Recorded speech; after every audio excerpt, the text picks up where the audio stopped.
Leia, ano ang detalye nitong gagawing honest-to-goodness threat assessment sa NCRPO?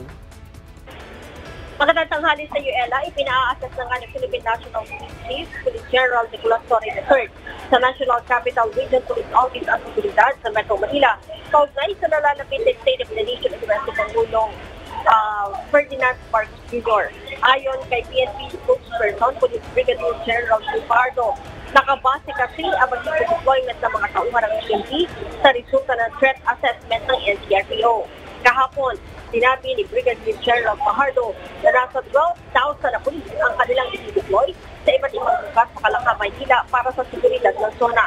Mayroon pa rin naman ang mga reserve forces na nakahanda kung kinakailangan pa ng dagdag pwersa.